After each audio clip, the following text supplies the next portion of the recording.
Muito boa tarde a toda a audiência. Você que se cadastrou, você que está aqui na plataforma do TC, sejam bem-vindos ao Conecta Day 2023, trazendo mais uma vez toda a consolidação do último balanço do que nós vivenciamos, né, numa transição de governo conturbada, e as grandes expectativas que nós temos a respeito de política monetária, câmbio, commodities, enfim, tudo que a gente acredita, tanto para o trimestre como também para o próximo semestre do ano de 2023. A todos sejam bem-vindos, e é um evento que a gente faz com muito carinho e traz as informações de alta qualidade para vocês. Walter, Marcelão, Túlio, a todos que estão chegando, sucesso e fiquem à vontade para sanar todas as dúvidas de vocês. Eu vou até trazer uma tela aqui enquanto isso, para não perdermos o roteiro e cada um trazer a sua devida informação. Bora, então estamos hoje aqui com a economista Ariane Benedito, de casa, gente boníssima, o nosso querido analista Bruno Mazzoni, e eu hoje apenas sendo um mero corneteiro a respeito do mercado de fato. Ari, gostaria só que você se apresentasse para a audiência que ainda não lhe conhece, e o seu tema acaba sendo a visão da política monetária brasileira, as projeções aí da taxa de juros e inflação, a pergunta de R$1 bilhão, né? Cai ou não cai, cai quando? Assim como também os comentários, não mais dos primeiros 90, né? Mas um pouco mais de 100 dias de governo, de transição de governo, por favor, fique à vontade, todos estão te ouvindo. Boa tarde, Gui, boa tarde a todos. Prazerzaço estar aqui com vocês, né? Já sou da casa, muito bom. Espero poder agregar, né? Não me matem, não me cancelem, por favor. Eu sou legal, né? Apesar de ser economista.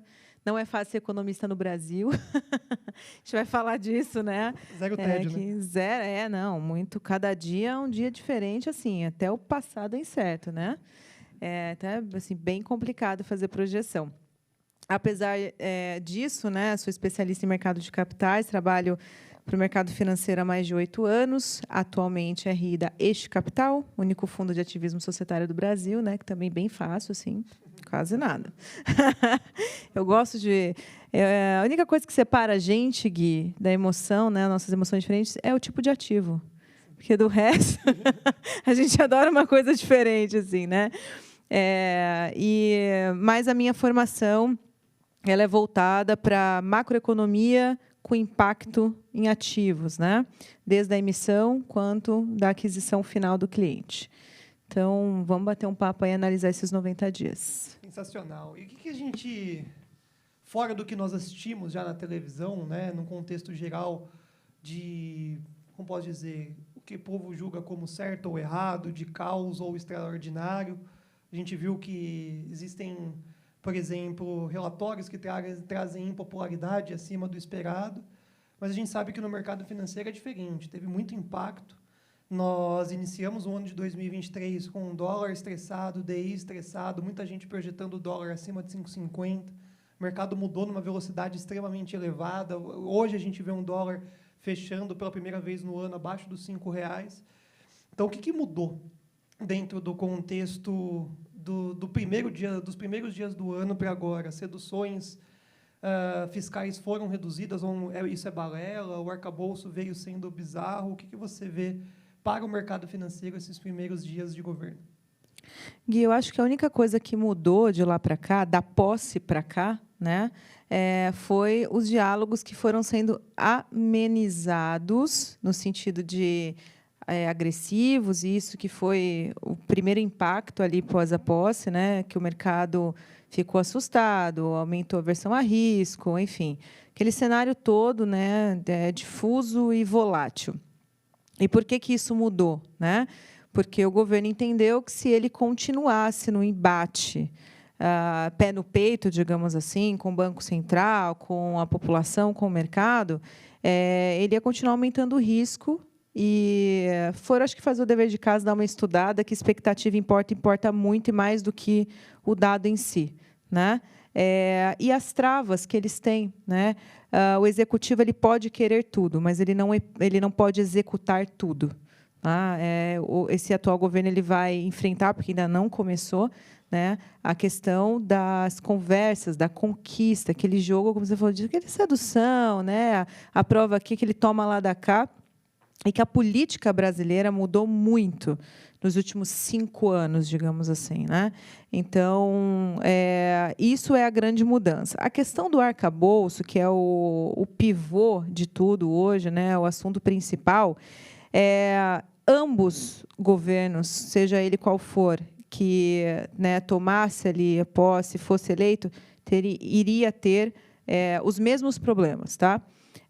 A questão do mercado ter ficado mais averso a risco com o atual governo, né, esse índice de rejeição e tudo mais, é porque, com a complexidade do assunto, como eu falei, seja o governo qual ele for, tem a somatória de ter um perfil, do atual governo ter um perfil mais intervencionista. O mercado não quer isso de forma alguma. Livre demanda, livre oferta, né, e autorregulação. É isso que o mercado prega. Esse governo vai contra isso devido à sua filosofia. Então, isso assusta, isso deixa o investidor inseguro, e a gente não está falando só do investidor doméstico. A gente pode colocar boa parcela aí para o investidor estrangeiro, esse que a gente escutava falar que tinha um apoio muito grande. E não foi isso que a gente viu. O fluxo diminuiu muito em comparação aos anos anteriores. Se a gente pegar ali a eleição do Bolsonaro, a posse dele em 2019, né? Exatamente. E, enfim, entre outros governos, né, o fluxo foi assim ridículo, né, muito pífio. E a gente depende muito disso, né? Então, isso que está impactando que os ativos de risco andem, que a gente tenha uma precificação melhor. Agora, focando um pouquinho mais de arcabouço, assim, a questão mais complexa que a gente tem. Se a gente tivesse só uma complexidade institucional de ajustar as contas, o balanço, é uma coisa. Agora, por outro lado, a gente tem propostas populistas que dificultam ainda mais essa organização. Né, Gui? Se a gente for olhar para nível de receita, a gente arrecada muito. Isso já é uma discussão com especialistas há muito e muito tempo. Né?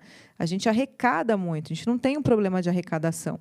O que a gente tem é um desajuste de contrapartidas, né? Que é o que a instituição traz hoje, a Constituição traz hoje. Você tem que ter...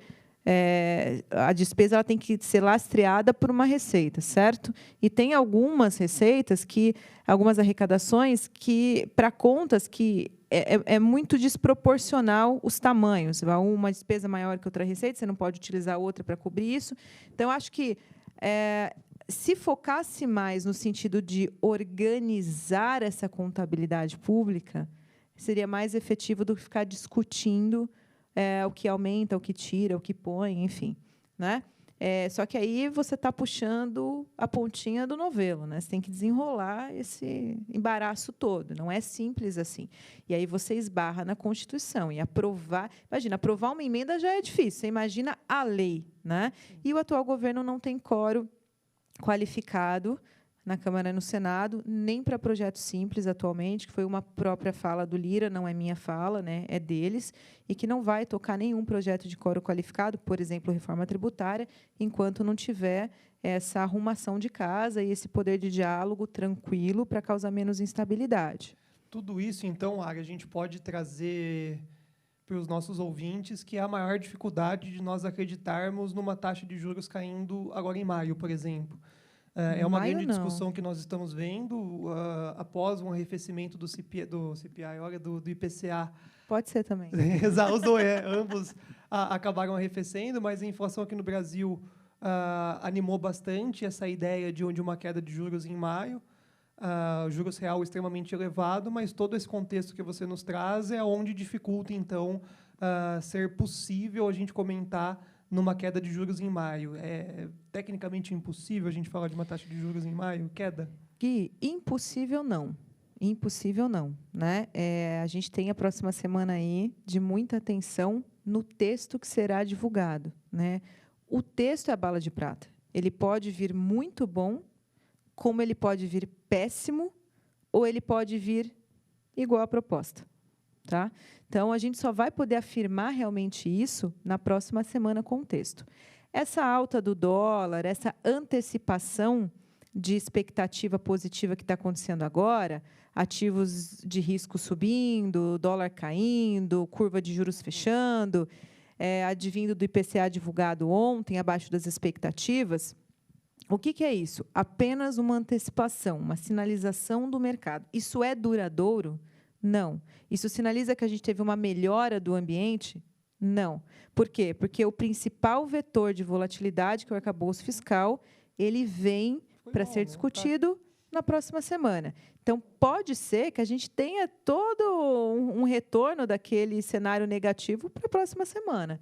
Então, a gente comemora essa semana, dá uma relaxada, uma respirada e se prepara, põe a armadura e vai para a guerra na semana que vem de novo. Boa. E traz a sua visão, então, extremamente complexo, né? Mas maio as expectativas são de manutenção. A expectativa de taxa de juros e inflação no Brasil nessas cenas dos próximos capítulos. Vamos falar até o final do ano, pensando no ano de 2023. O que você acredita que seja a velocidade da taxa de juros e de inflação aqui no país? Lenta e gradual. Acho que essas são as palavras utilizadas para a gente definir o que está acontecendo e o que vai continuar acontecendo com a inflação e com a taxa de juros.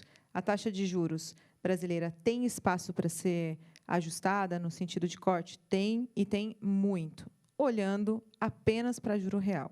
Quando a gente olha o qualitativo dessa técnica, né, da utilização da ferramenta de política monetária, as expectativas, que é a maior parcela, continuam desancoradas. Se a gente tiver um bom arcabouço fiscal, ou não precisa ser um arcabouço perfeito, mas que ele convença, e a continuidade desse arrefecimento, mesmo que lento e gradual da inflação, isso contribui para a ancoragem das expectativas. Agora, Gui, depende mais de governo e mercado do que propriamente Banco Central. O Banco Central tem a intenção de cortar juros. Ele não ganha nada mantendo uma taxa de juros alta, a não ser o controle de preço, que é a principal função dele, e prover a estabilidade econômica. Ponto. Né? Então, tem espaço para corte de juros? Tecnicamente, tem muito espaço. Mas aí, agora não. A gente precisa ainda ter ancoragem. Se cortar sem ancoragem, o risco é muito maior. Então, a partir do segundo semestre, há um consenso após, principalmente o dado de ontem, que vai ser feito, vai ter um corte, mesmo que pequeno. Eu tenho uma projeção de 12,75, estou junto com o Focus, né? Mas tem grandes researches aí ainda falando de 13,75, mantendo. Então, mesmo após ontem, eu estava lendo os relatórios, né, após ali o IPCA, ainda mantém. Para a inflação, muito próximo da banda superior, né, do regime de metas. Não está convergindo para a meta, não está convergindo para o centro da meta. Eu tenho uma projeção de 5,6% para 2023 e 4,6% para 2024, ou seja, muito ainda próximo, né, da banda superior. Mas já é um arrefecimento. Se a gente comparar com o resto do mundo, a gente está muito bem. Né? Riscos. A gente tem um risco no grupo de transportes ainda. Se a gente tiver uma subida de preços de commodities, isso vai piorar. Se a gente continuar tendo estímulos abruptos internos para consumir renda, a gente vai ter mais aumentos em grupos importantes, serviços principalmente, né, que é a inflação principal.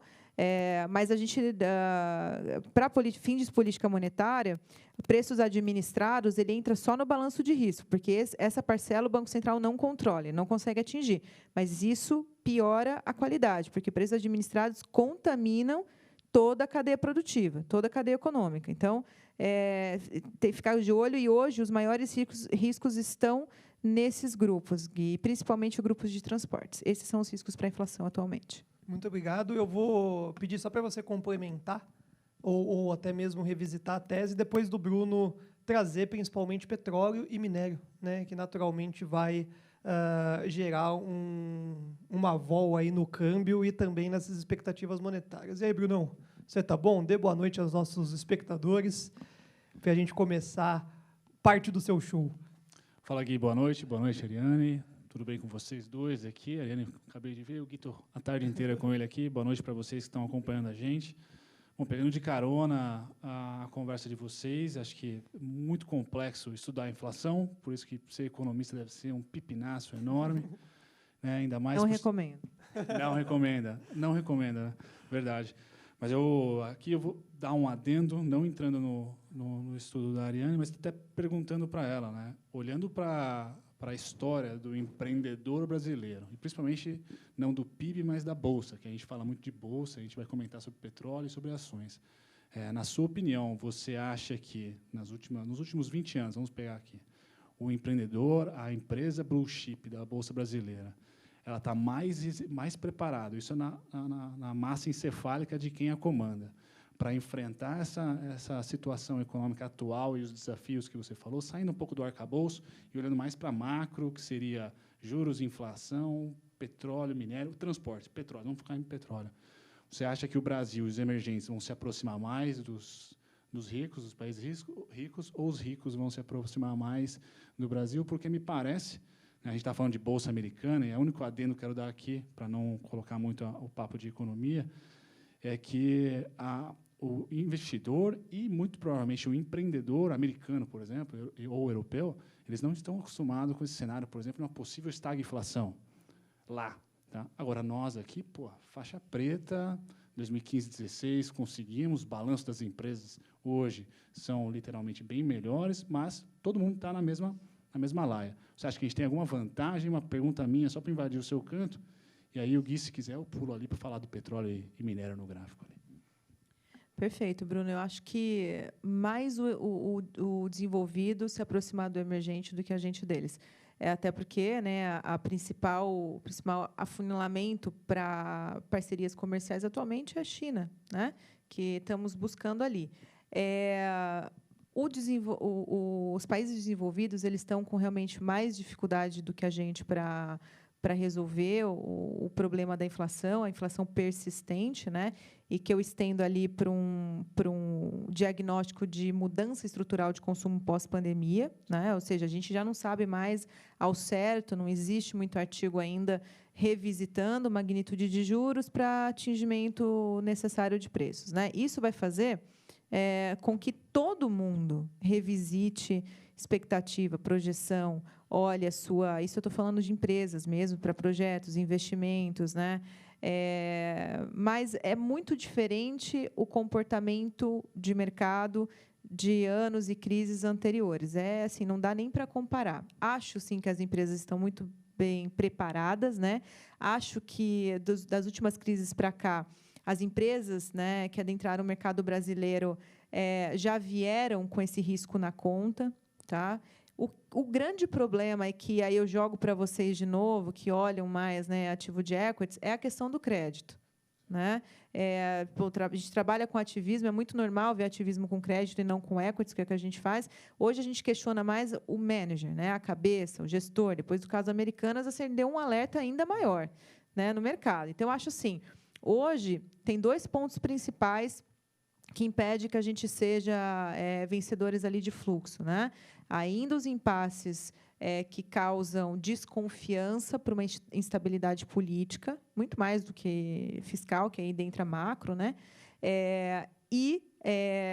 A responsabilidade de gestão das empresas brasileiras. E aí olhando para grupo, né?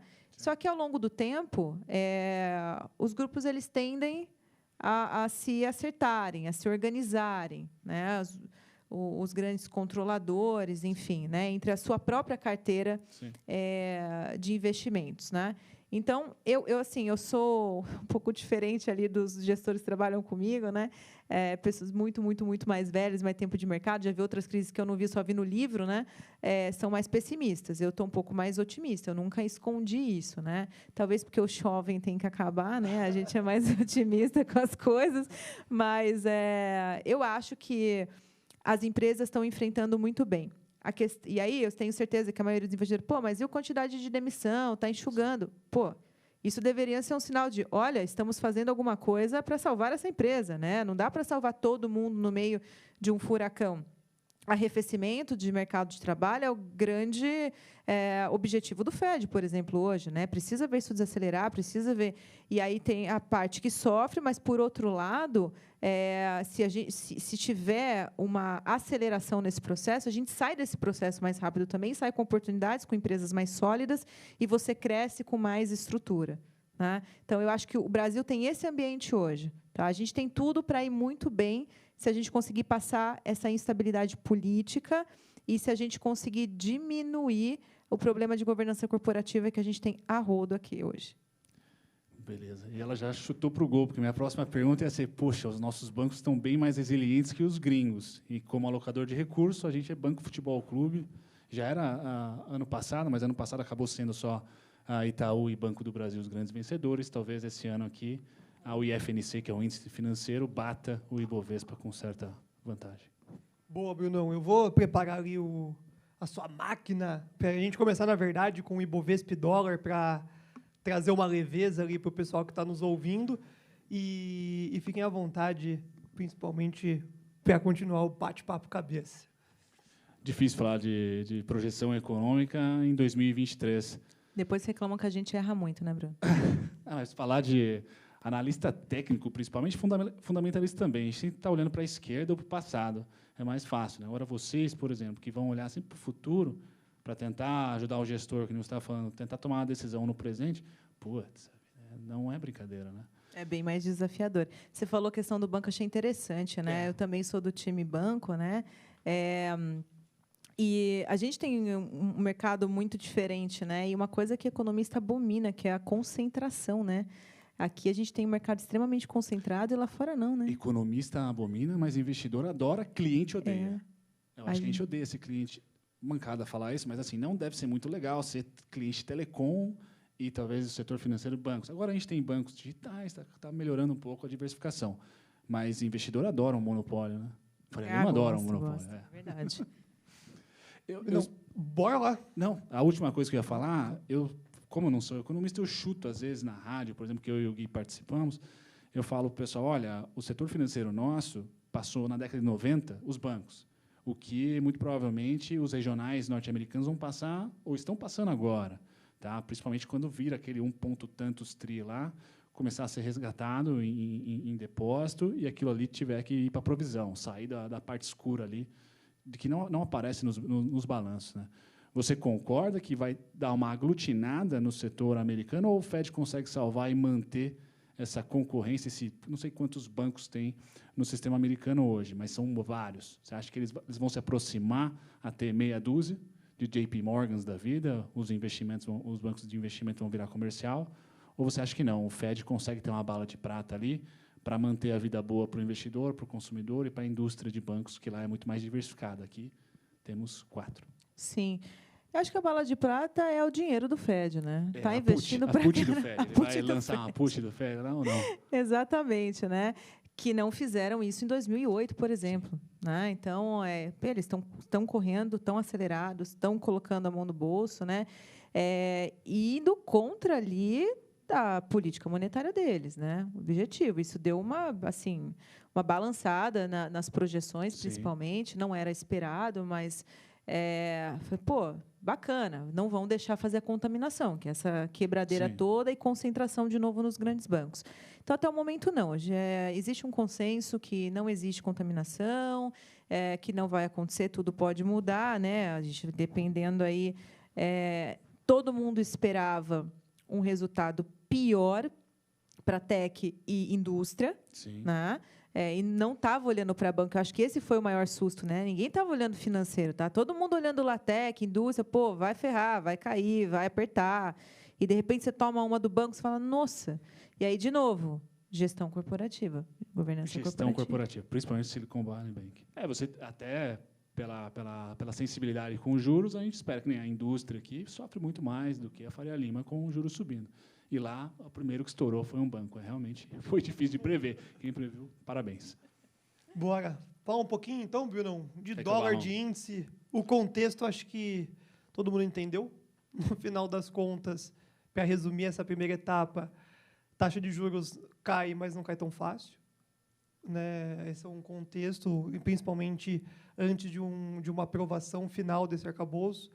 Os primeiros 100 dias, muita gritaria e pouca execução, falta de apoio. Eu acho que esse é um contexto que a gente precisa antenar. E as empresas estão preparadas, mas eu vejo que cada vez mais a gente sai um pouco do gráfico, do fundamento, e começa a olhar uma situação chamada governança, que poucas pessoas fazem isso, né? Então, tem o cara que eu vou comprar o TC por causa do Buca, por exemplo, né? Mas tem todo o restante do contexto envolvido, e pouquíssimas pessoas, na verdade, vão comprar o Itaú por causa do Setúbal, entendeu? Mas entender quem é essas pessoas, acho que até mesmo num podcast uma vez me perguntaram por que eu só comprava Itaú naquela época. Eu falei, cara, porque ninguém aqui foi preso. Ninguém estava num crime de lavagem de dinheiro. É um bom parâmetro para o Brasil. Entendeu? É um belo filtro, Já, tem um indicador ali. Se está todo mundo num balanço semelhante, né, distorções de preço semelhantes, o que eu vou prezar é quem não foi preso. Né, uma primeira etapa. Então, você pegava o Bradesco, você vai começar a pegar o histórico de todo mundo, alguém ali da diretoria ou do cenário de governança teve um problema. Então, e nos dias de hoje, olha aí, como você falou, lojas americanas, todo mundo fala de Ambev com o pé atrás. Com um puta de um fundamento, né? Todo mundo gosta do fundamento de Ambev, boas perspectivas, mas é do grupo. Mesmo controlador. Aí você fala, cara, será que esses números que eu estou vendo estão certos? Então, acho que o grande contexto acaba sendo adicionar esse conhecimento, que é olhar a governança, quem são aquelas pessoas, o que elas já fizeram. Recentemente, nós vimos, se eu não me engano, foi o Banco Inter, que saiu alguém, entrou não sei quem, o pessoal achou que ia ser extraordinário, o papel caiu mais 10%. Porque... O Banco Inter é um milagre, né? Me expliquem. Quem? Banco Inter. Não posso falar que tem muitos investidores do Banco Inter, é melhor a gente deixar para a próxima live aí, para não oscilar. Brunão, bora lá, até mesmo para que a gente consiga contemplar todos os assuntos. Vou desligar, então, aqui o meu mic. Gui, você quer que eu vá soletrando aqui? Bora, agora é contigo aí, viu? Agora é comigo? Exato. Vamos lá.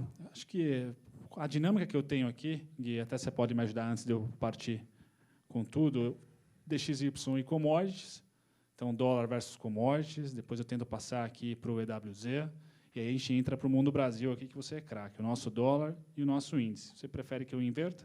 Comece com o nosso dólar? O dólar. Tá. Eu acho que o dólar é o fenômeno aqui de todo mundo. Muito bem. Pessoal, esse gráfico, me perdoem quem estiver assistindo do celular, vai ficar um pouco complexo para vocês verem os pontinhos aí, mas é um gráfico com base semanal e o contexto que nós temos aqui é de 2016 até 2023. Tá? Então, acho que a principal informação para vocês que acompanham o Gui todos os dias, operando com ele, é saber qual é o cenário, não digo macro para o dólar, mas que impacta o preço fora a oscilação Brasília, vamos assim colocar, fora a oscilação nossa aqui, Tupiniquim. Tá, nós tivemos, né, o Gui falou no começo aí do CPI e também falou do IPCA. Ambos vieram levemente, acho que a Ari pode falar um pouquinho melhor, mas não vieram acima, acho que isso já foi um passo bom.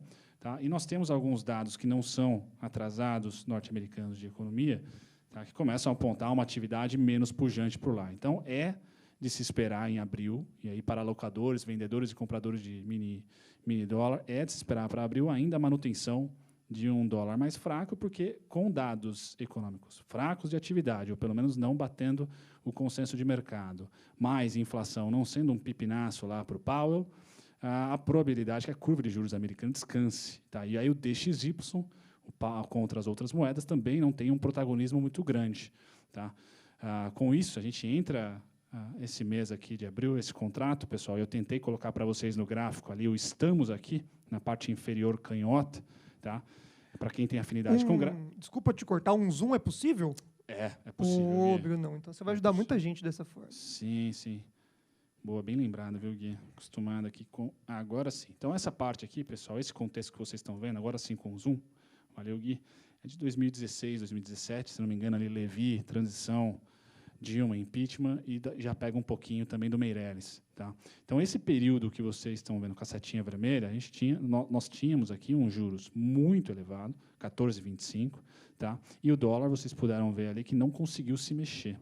Tá? Para quem é grafista, ali seria uma cunha de alta, nesse caso. E o dólar só deu essa pancada para cima, última parte aí da telinha agora, quando nós começamos a cortar juros. Tá? Qualquer dinâmica, eu estou junto com a Ari, não acho que o Robertão vai cortar juros em maio. Talvez a comunicação da ata venha em um tom mais doce. Nós dificilmente vamos ter a aprovação do arcabouço fiscal antes da reunião do Copom, a não ser que o PT seja muito ligeiro e consiga aprovar. Tá? Mas todo o papo de vocês dois até esse momento aqui foi que realmente é difícil a comunicação do PT lá dentro.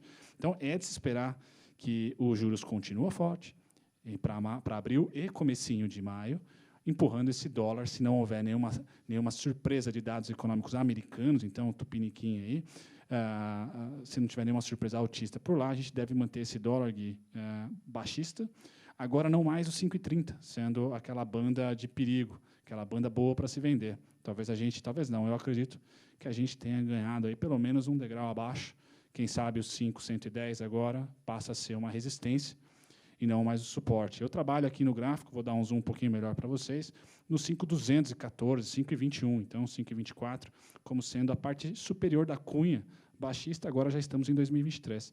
E a parte inferior é 4,826, 4,726. Então, 4,80, cada vez mais factível para a gente. Desculpa, mas a pergunta de milhões, e eu estou recebendo muito essa pergunta. Vou viajar em outubro. Vou viajar no fim de ano. Compro o dólar agora ou espero para comprar melhor mais para frente?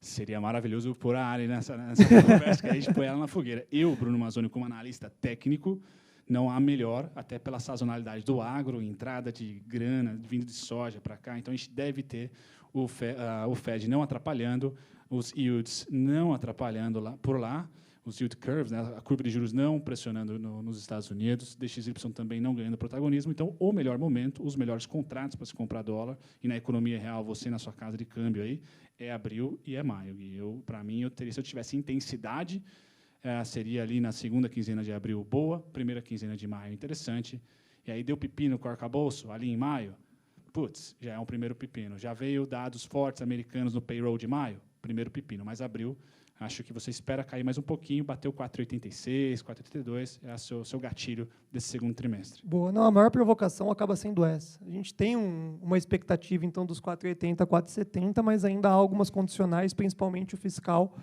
Então, sei lá, uma primeira mão, né, de uma primeira remessa de aquisição, por mais que seja bem claro aí o viés de baixa, é importante você garantir, porque pode ter algumas entrelinhas aí que não estão no gráfico, correto? Correto, e projeção final para dólar 23 ainda está no 5,20 da casa, então qualquer valor abaixo disso é ponto de entrada para a gente, né? Até a mudança de sentido. Tá? Então, ok, segue o Brunão aí, se der errado a gente cobra dele. Cobre, exatamente. Algo a mais do dólar, Bruno? Oi? Algo a mais do dólar? Eu acho que todo investidor especulador ainda, pessoal, principalmente especuladores que passaram aí um bom período, 2018 a 2022, sem se preocupar muito com o macro, você também tem que se preocupar com o macro na operação de dólar. Acho que você tem que ficar de olho nos dados americanos, então CPI, PMI, payroll, tem que ficar craque, se já não tem que continuar craque, tem que começar a ser craque, porque a atividade econômica americana resiliente, pós-Silicon Valley, vai dar uma pressão compradora para o DXY. DXY subindo, a correlação com o nosso dolinho aqui é só questão de tempo. Tá? E no Brasil, acho que a gente ganha um semestre de tranquilidade. Acho que o arcabouço não deve ser um pepino, não deve fazer esse dólar abrir, tampouco nossos juros. Logo, o Roberto não cortando juros. Se o Roberto cortar juros em maio, Gui, a gente vai ter que fazer uma sambada aqui. Talvez o dólar ganhe força. Vamos supor que o Roberto Campos corte em maio e venha um payroll bombando, tá? Com várias vagas de emprego aberto, etc. Aí a pressão no dólar, a gente vai, infelizmente, falar de novo do dólar 5,20, 5,30. Tá? Mas isso não é o meu cenário, pelo menos. Então, o dólar muito mais próximo do 4,80. Para cravar o dólar, encerrar ele e nós irmos para a Bolsa, ainda há quem diga, num cenário de caos, recessão, todo mundo apanhando e um dólar podendo voltar em patamares de R$6. Eu, Guilherme Cunha, acho isso utópico desde o começo da oratória pós-arrefecimento pandêmico. Né? Então, a pandemia foi buscar os 6, e aí, como começou a cair, eu já vejo que esse cenário acaba sendo uma loucura. Mas loucura nós vivemos todos os dias em meio a essas movimentações, incertezas e etc. Dólar a R$ 6, alguém ainda faz sentido ouvir essa tese, a dolarização e por aí vai? Ou isso, de fato, morreu, dólar abaixo de 5 é um contexto que a gente tem que ficar olhando, principalmente pós-arcabouço? A bola é nossa, dividida. Então vai, Ari. Primeiro as damas. Putz, nossa, dólar a R$ 6, cara, sei lá. A Rússia avançou na Ucrânia, né? Acho que não chega, eu acho muito exagerado. Acho que a gente tem ambiente assim, principalmente por essa desaceleração inflacionária, espaço muito grande de cortes. O arcabouço tem que vir muito fora. A proposta ela já foi dada, então o que o mercado espera agora é o ajuste de fiozinhos desencapados que ficou ali. Então, acho que Senado e Câmara não vai segurar se realmente for para aprovação. Então, acho que não tem muito espaço para chegar a R$ 6. Mas tudo pode acontecer, Brasil. Brunão, manda aí. Estou contigo também. E eu daria mais atenção agora, pessoal, nesse segundo trimestre, total para o Tio Sam. Talvez um pouco para o Japão, e aí a gente entraria num contexto um pouquinho chato aqui, mais de Forex, né? Olhando para o novo presidente do Banco Central lá, caso ele decida ainda mais, aliviar ainda mais as condições monetárias, principalmente monetárias lá no Japão, talvez o dólar ganhe muita força em relação ao ien, e vamos supor que o Putin faça alguma novidade, como a Ari falou, com a Ucrânia. Então, nós vamos ter aí o dólar ganhando força contra o ien e também o dólar sendo um refúgio aí dos investidores. Pessoal, eu não acredito nisso, né? Eu acredito que se tem alguma proteção para esse ano é ouro. Tá? Quem quer ficar de fora é ouro, ou nos 5,5% que o Fed vai pagar para o pessoal. Então, são esses dois ativos de proteção, não é mais o dólar. Ou é Fed Funds, tá? Ou é ouro, por isso que a pressão do dólar vai estar muito mais ligada às notícias econômicas americanas, mas para fazer um suspiro de alta, tá? Nesse segundo trimestre. Um suspiro de alta se um payroll vier forte, um suspiro de alta se um PMI vier nas alturas, já na parte de expansão econômica. Então, você tem que esperar o Tio Sam vir muito forte, a continuar resiliente. Não me parece que o Wall Street está pagando para ver isso, tá? E os últimos dados já mostram o oposto, né? Um arrefecimento por lá. Excelente, Brunão. Então, consolidando aí para toda a nossa audiência, essa parte 1 sua a respeito do câmbio, dólar, um viés baixista claro, dólar para baixo, os objetivos pelo menos estão lá em 4,70. Acho que você botou 5,72 ali, mas acaba sendo os 4,72. Vou dar o zoom ali, Gui, já para ti. Pode Perfeito. E num cenário de caos, na verdade, a gente volta nos 5,30. Né? Acho que esse é um consenso, digamos assim. Sim. O 5,30 tem que ter uma combinação Europa com os Estados Unidos forte. Eu teria essa combinação. Muito difícil, então. O mais provável é um Estados Unidos forte, e aí a gente pula do 5,30 para o 5,21, o 5,10 já é uma baita de uma barreira aqui para a gente olhar como resistência nesse contrato de abril. E Bovespa, hein, Brunão? Para a gente chegar a essa mini polêmica. A Bolsa teve uma queda nas semanas anteriores que gerou quase pânico. Sim. Voltamos abaixo dos 100 mil pontos, aí o chutômetro para baixo era 97, 93, 88. 88 me dava até uma gastrite quando eu ouvia. Falei, mano, não faz muito sentido, mas estava lá dentro de um gráfico. E a gente trouxe, né, há quase 2 anos atrás, o contexto aí da Bolsa lateral e os 93 mil pontos realmente como um cenário de melhor movimento de aporte, né, de compra e aquisição de ações. O contexto do quarto trimestre, né, para a gente entrar nesse assunto, acaba sendo uma redução de lucratividade das empresas. Acho que esse é o primeiro contexto, com exceção dos bancos, que a gente trata com carinho maior nessa live, até mesmo as elétricas, que era uma grande aposta, teve uma queda de lucratividade. O que marcou no quarto tri foi exatamente isso, né, uma redução do ROI, poucas empresas se salvaram. Mas eu me dediquei muito nesse quarto trimestre, principalmente para ouvir a teleconferência dos diretores de RI, e em suma, a grande maioria bem otimista para o cenário da continuidade aí do segundo semestre em diante, ter uma recuperação das suas margens, o que eu acredito fortemente, principalmente para as empresas que estiverem com governanças mais bem alinhadas. O Ibovespa encontrou um fundo, a gente permanece nessa mesma tese dos 93 melhor região de compra, 120 melhor região de venda, ano de trading, subiu, rebalanceia a carteira, empresa que está com prejuízo está na hora de sair e começar a comprar essas assimetrias que estão mais baratas. Contextualiza a gente, por favor, a respeito do Ibovespa. Vamos lá, Gui. A minha vida é muito mais fácil do que a vida da Ariane, por exemplo, que tenta sempre prever futuro, né? Vocês estão vendo o gráfico aí, ele... Menos o Ibovespa, não me cobre.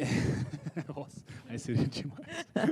Vamos fazer um bolão? Coloca aí nos comentários. Bolão do Conecta. Vocês acham que fecha quanto Ibovespa 2023? Nossa, vai ter de tudo, né? Vai.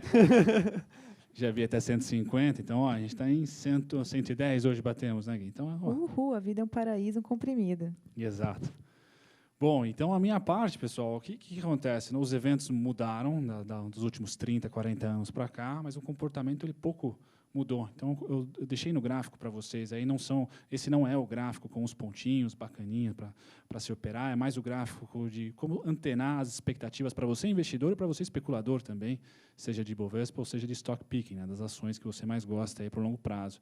Então a primeira bolinha amarela lá na canhota é a eleição do Lula. Termina a tendência de queda para quem tem afinidade com o gráfico aqui na eleição do Lula, mas vem aqui com crise das .com, com torres gêmeas, crise na Rússia, crise nos tigres asiáticos. Então, várias coisinhas aqui fizeram o mercado, naquele momento, dar uma fraquejada, tá certo? E o que eu quero mais trazer aqui para vocês e compartilhar, que os eventos mudam, mas o comportamento nosso, seja apertando o botão para um robô, ou seja, organicamente nós comprando ou vendendo, ele rima, ele mais ou menos rima, assim como o Mark Twain gosta bastante de falar. Então, as 3 últimas crises que nós tivemos na nossa bolsa, pessoal, o comportamento de preço foi muito parecido.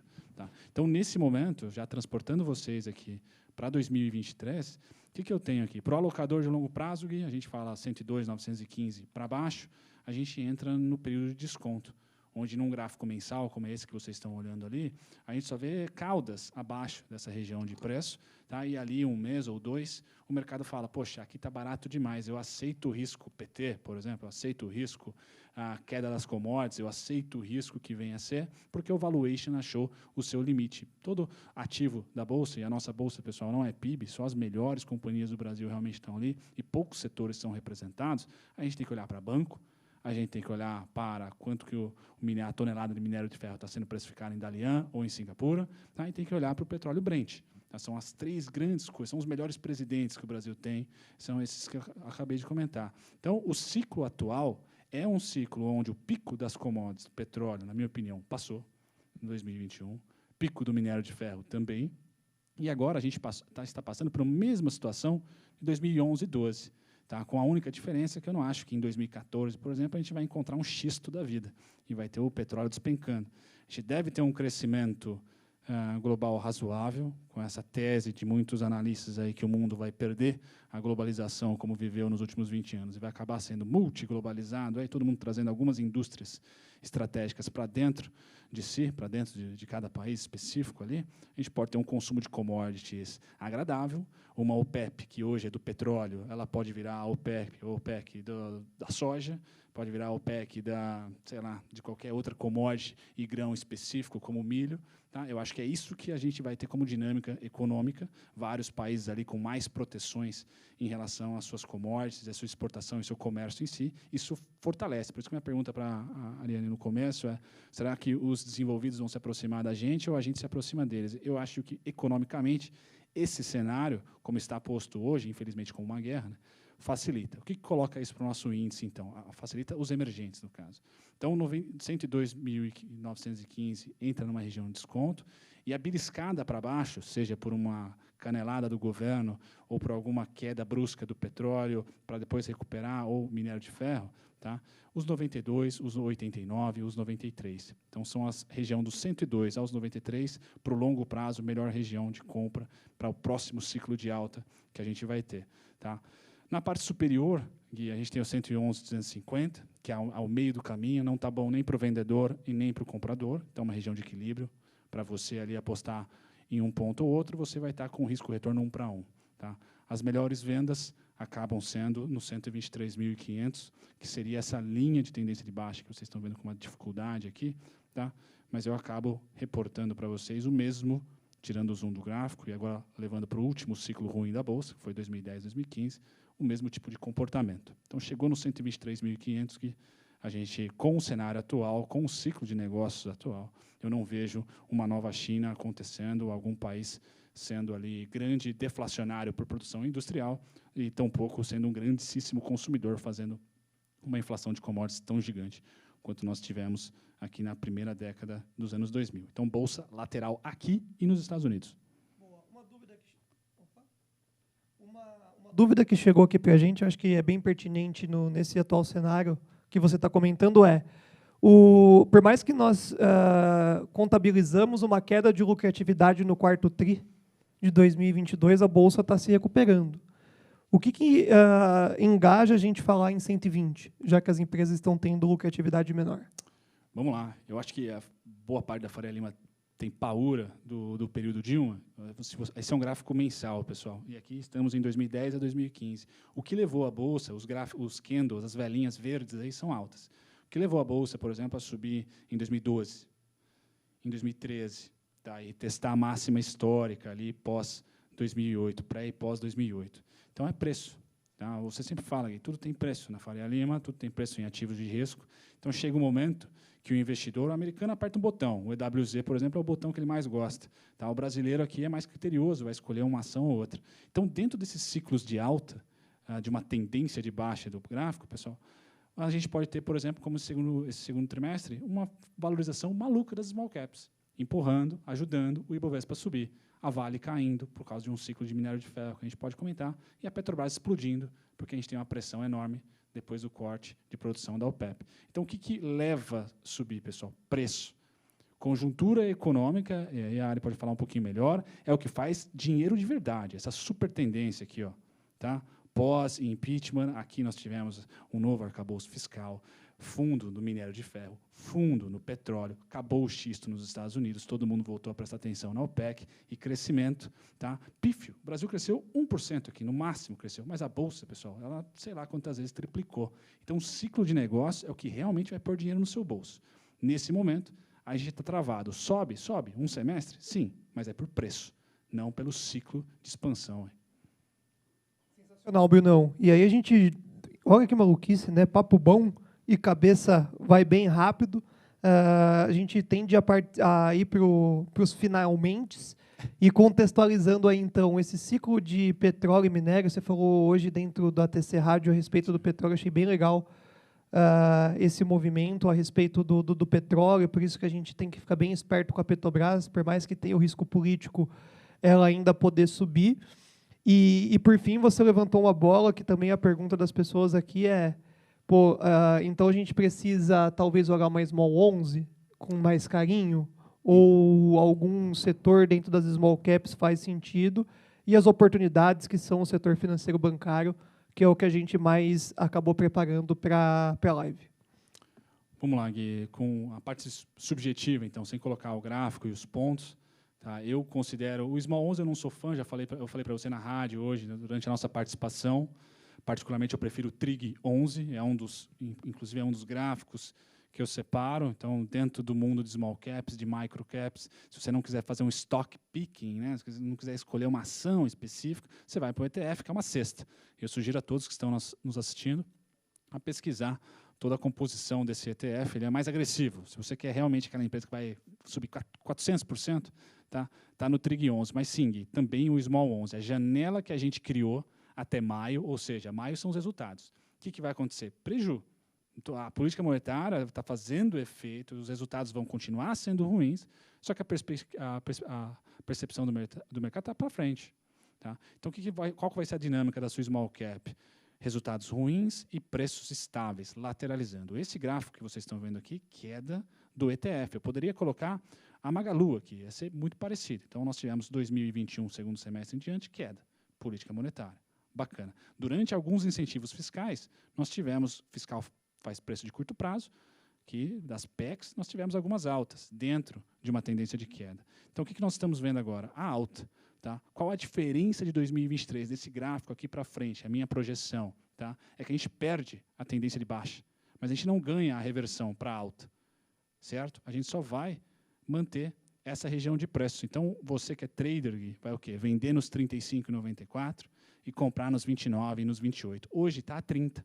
Então, há um upside de abril, por exemplo, uma probabilidade de subir interessante. Isso quer dizer que você vai ficar rico, milionário naquele super ciclo de alta? Não. Mas, taticamente, a sua small cap faz fundo e se consolida. Agora, bancos, eu sou fã, a gente estava comentando, fã, pessoal, como investidor e por saber da natureza, ou pelo menos chutar a natureza da nossa indústria aqui, mais resiliente, porque cobramos juros muito mais exorbitantes, tá? E temos menos competição. Então, é interessante. Bancos, seguradoras, Porto Seguro, a gente comenta bastante, BB Seguridade, Caixa Seguridade, Itaú, Banco do Brasil, seriam ali os principais colocados. E como oportunidade, porque caiu bastante, por causa de balanço, por causa de Americanas, o Bradescão, Gui. Bom, então só para organizar a casa, Trig 11 e Small 11 está Legal. dentro de um contexto. Taticamente, Gui, até me perdoe cortar você, pessoal, como alvo técnico, para quem está escutando a gente e, de repente, tem afinidade com gráfico, o topo de março, quando o Bolsonaro liberou o FGTS ali, e também o 13º, teve mais uma política fiscal rápida, aquele topo, quando o mercado subiu, que nesse caso desse gráfico está aqui, deixa eu dar um zoom para vocês, tá nessa fase aqui, ó, esse topo é alvo para 2023. Tá? Então, por isso que eu falo que é tático, ali é hora de vender, embaixo é hora de comprar, não importa quantas vezes acontecer o retorno dos preços. Excelente, Brunão. E eu gostaria que você só contextualizasse o petróleo e minério para a gente não falhar. Sim. E essas oportunidades, a qual a gente comenta, principalmente as dos bancos e das seguradoras, a sua visão técnica, a sua visão gráfica, para a gente poder cada um fechar a nossa live. Bom, vamos lá. Com todo respeito ao pessoal da Ucrânia, por exemplo, eu vou falar se o Putin for malvado e nós tivermos um super inverno por lá, tá? E China crescer loucamente, por exemplo, eu acredito que o petróleo tem o teto no 111,63. Isso é perigoso. A partir dessa linha em vermelha é perigoso, mas nós estamos hoje a 87. Então, bateu no nosso primeiro alvo, que abril ainda sustenta que, se não vier um payroll em maio forte, abril deve sustentar até o final os 91,43, 88,94. Então, o petróleo também perde a tendência de baixa, o Ibovespa perde a tendência de baixa e faz o quê? Lateraliza entre o pré-pandemia, tá? O pré-2022, pré-crise entre Rússia e Ucrânia, e o pós. Então, nós temos aqui o petróleo tendo 96,16, 91,43 para esse trimestre, ou seja, mais um pouquinho de upside. Tá? E o suporte, a melhor oportunidade para você comprar só Junior Oil, eu falei na rádio, repito aqui, $76,93 e os 80,18. Então, petróleo lateral para cima seria a minha ótica. Olhando para o minério de ferro, infelizmente, pessoal, é o oposto. Então, para o segundo trimestre, eu olharia para o Ibovespa como alocador de recursos para petróleo, tá? Principalmente Petrobras e, caso o petróleo ceda para 76, as Junior Oils, tá? E olharia para bancos, não olharia para Vale. Tá? Porque o minério já está em um ciclo oposto. Subiu com uma especulação meio à parte da demanda, tá? Mais uma especulação de reabertura chinesa, e a gente percebe que o minério não deve entregar grandes oscilações de preço. Tá? Então, como a Vale não paga dividendos em abril, acho que a Vale deve ceder até os 74, 71 ali. Então, o minério fica na parte da reserva, digamos assim, dos cavalos de corrida do Ibovespa. E se quiser que eu emende aqui com Porto Seguro ou Bradesco. Por favor. E aí, acho que só, de novo, né, eu sou o cara que vai contextualizando tudo aí da oratória. Vale, ótimo papel para deixar de banco, de reserva. Chegando no 74, 71, obviamente já começa a fazer sentido, porque daí nós temos uma empresa que faz muito preço na Bolsa, adicionalmente também um pagamento de dividendos.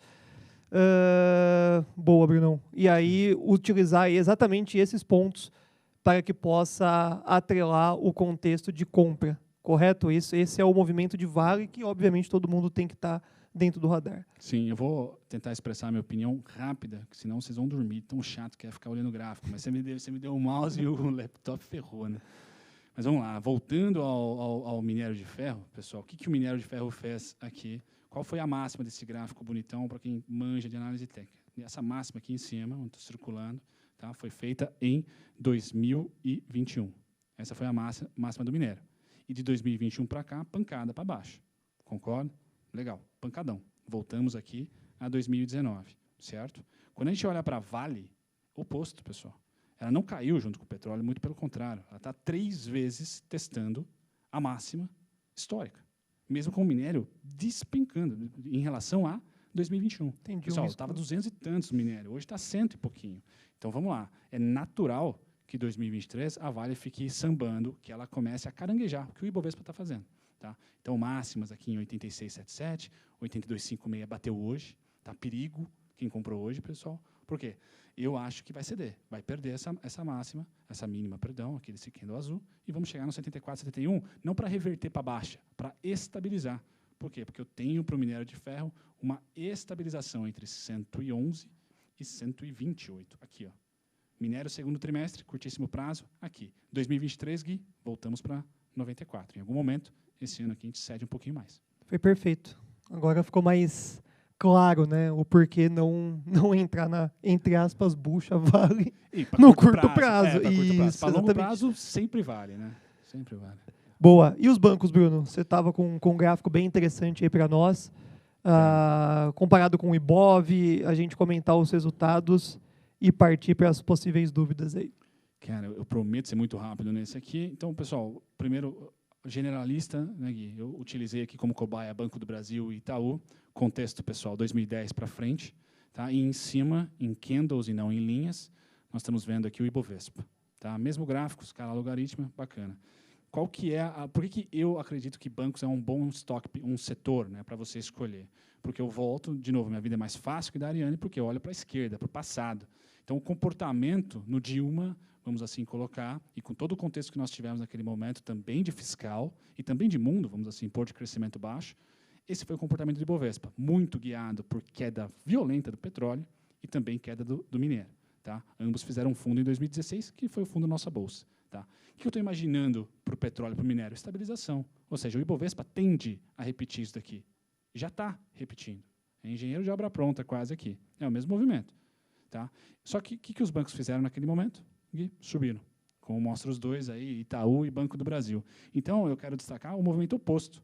Bancos, eu não sei se eu vou conseguir enquadrar aqui. Bancos, naquele mesmo momento, subiram, fizeram máximas históricas, caíram no impeachment, bem verdade, mas ainda numa tendência de alta em relação a 2010, tá? Enquanto que o Ibovespa, o oposto.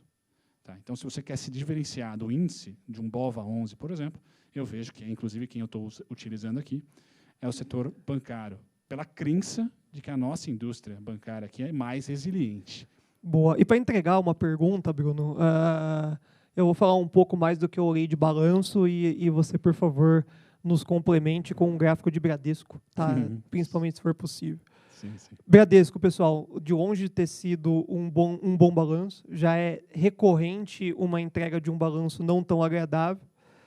Contextualizando os bancos, o melhor colocado é de longe o Itaú.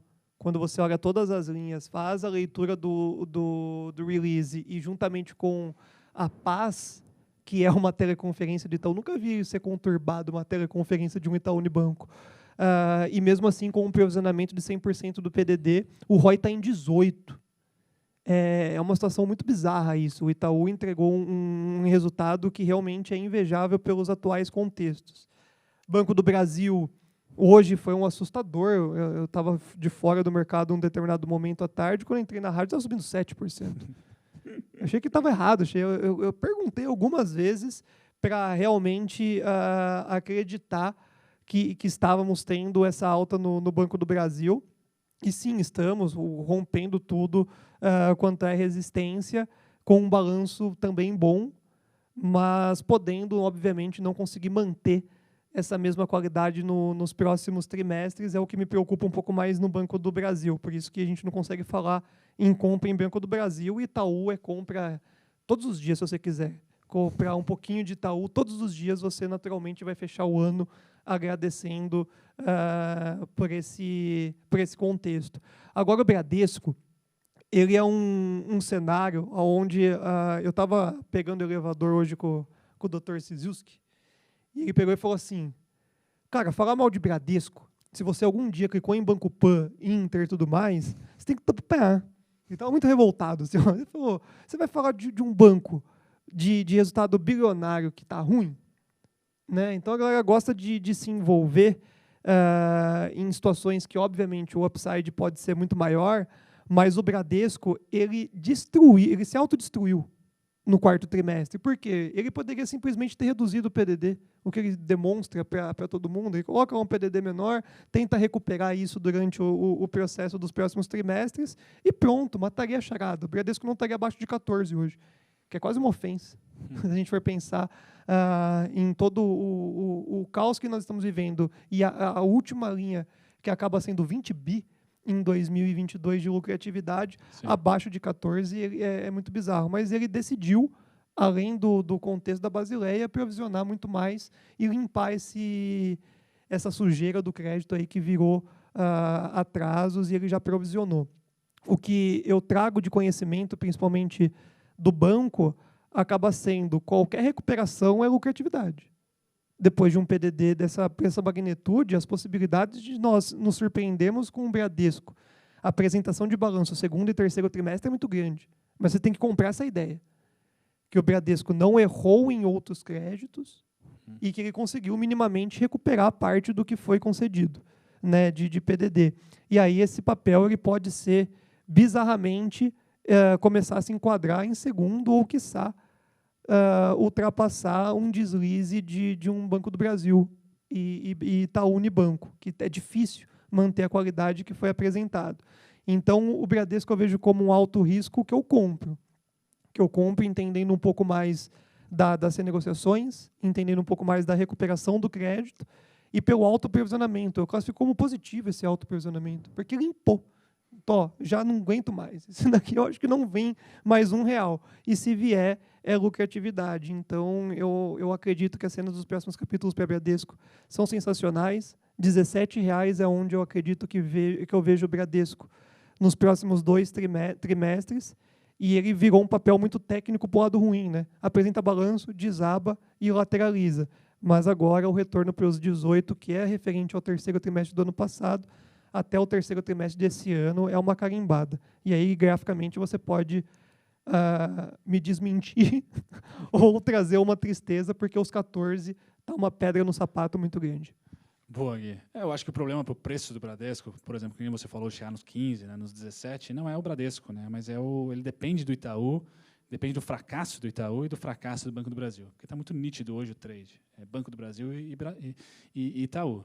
Então, até o Banco do Brasil, principalmente, fraquejar, dar uma entortada, talvez a carteira crédito apresentar aí um mega provisional, uma quebra de safra muito grande, algo acontecer mais no mundo agro, na minha opinião.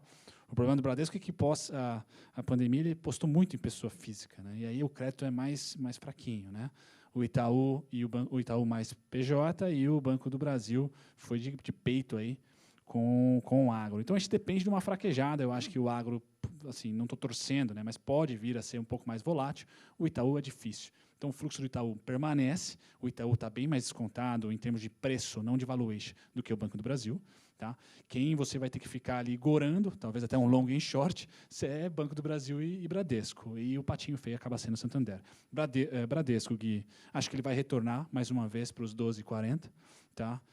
E você tem que se você tem afinidade com o gráfico, aqui é o momento de você cadastrar mais expectativas para a parte compradora. Tá? O Bradesco vem numa tendência lateral de queda.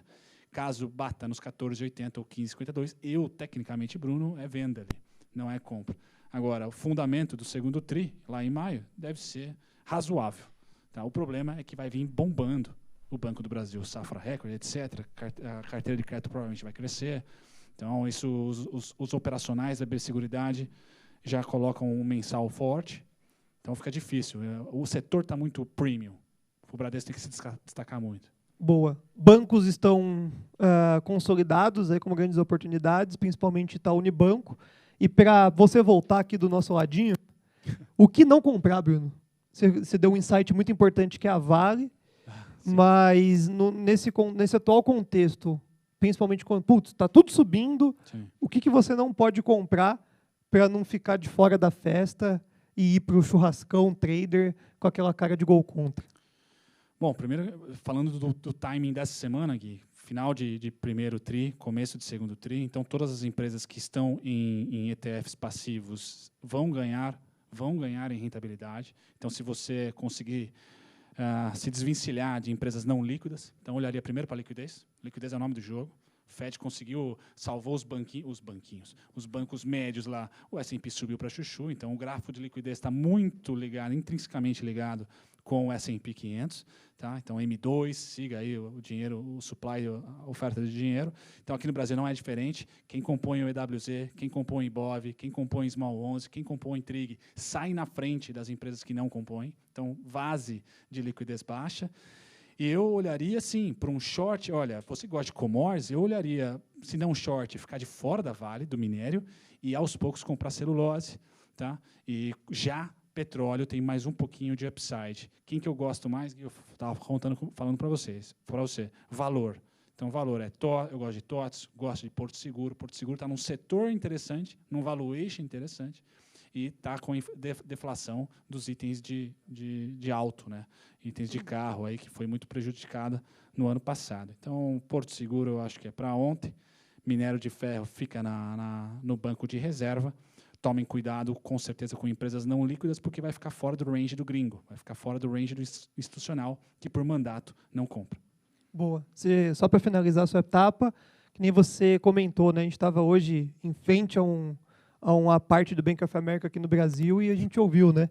O cara só clica em EWZ. O cara só clica em EWZ. Então, só para você contextualizar, por que às vezes o gringo pode vir raspando tudo e quem está comprado em empresas não líquidas, né? Ou seja, até falando cash, daquelas várias empresas que a gente vai analisando pela manhã, ficar de fora. É exatamente por esse contexto, certo? Sim. O gringo não vai ditar cash 3 para comprar, ele vai comprar a cesta ali via EWZ, o que favorece os bancões, principalmente. Sim. Sempre, óbvio, que esse perfil de trader, né? Esse perfil ali, operador tático, que a gente também gosta. O cara que é investidor de longo prazo, isso pouco importa, o cara acredita na empresa. Até puxando um pouco do gatilho aí do EWZ, pessoal, esse gráfico que vocês estão vendo agora é o EWZ contra o México, contra o EWW, que é o ETF mexicano. O México do Sul aí contra o México do Norte.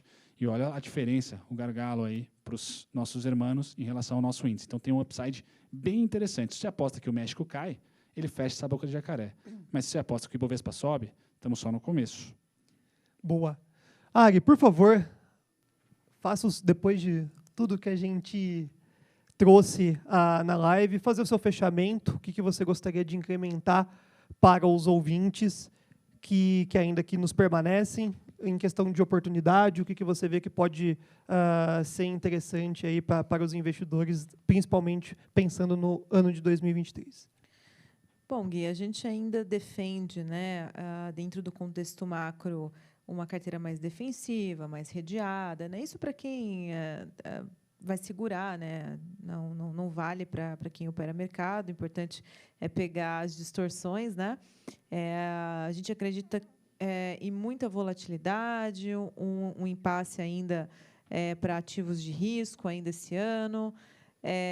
Então, uma carteira mais defensiva. O que seria uma carteira mais defensiva? Posição em commodities, utilities e bancos, né? E aí, dentro dessas, olhando agora um pouco com mais atenção para a gestão, né, para os managers, depois, obviamente, resultado, e o resultado tem que acompanhar mais o macro. Tá? Então, da parte macro é isso, né? Já não acho que o Brasil vai acabar, acho que vai só ficar um pouco mais difícil, faz parte do ciclo. Acho que a gente está bem mais acostumado com esses ciclos de baixa e vamos se posicionar aí para surfar o de alta que logo, logo vem. Boa. Pessoal, eu faço o fechamento aqui oficial para todos, agradecer a disponibilidade de tempo e entender um pouco mais da nossa visão, que eu vejo que foi muito interessante esse evento, que complementa aquele primeiro que a gente veio em 2021, que foi perfeito, né? Simplesmente nós conseguimos cravar algumas situações de BOV, contextos de dólar, isso é indiscutível, né? A gente, não só do ano, mas como do mês, e do dia a dia ali, junto com um trader. Eu acredito que pouca coisa mudou em cenários que tudo mudou. Então, a gente mudou de presidente, nós mudamos de expectativas de lucratividade, mas para onde a Bolsa está indo e para onde o dólar está indo é um contexto meio óbvio. Então, materializando tudo isso, a gente precisa acompanhar e entender um pouco mais sobre Copom, sobre ata, sobre expectativas de política monetária, sem chutômetro, porque senão realmente a gente acredita muito facilmente que em maio pode ter uma queda de juros. não é impossível, mas as probabilidades são quase que perto de zero, devido ao contexto do fiscal. Então, tem uma dificuldade muito grande. A gente fala assim, pessoal, a bolsa para cima, olha, sucesso, e o dólar ainda vai buscar os 4,70. Então, a gente está em meio a uma perspectiva de lateralização, que, para quem está ativo, é incrível, porque você não tem, em dias direcionais, que você vê o pessoal apanhando. Né? Deu 3, 4 mil pontos para cima, o dólar caiu 150 pontos, é esse dia que a galera começa a fraquejar dentro das teses. Mas não saiu do lugar, dentro do contexto onde nós falamos, vende aqui e compre ali.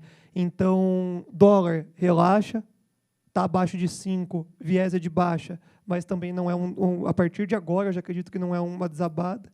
Bolsa, para cima, mas também não é nessa linha reta, a gente tem bastante dificuldade. Basta ter uma live, eu acho.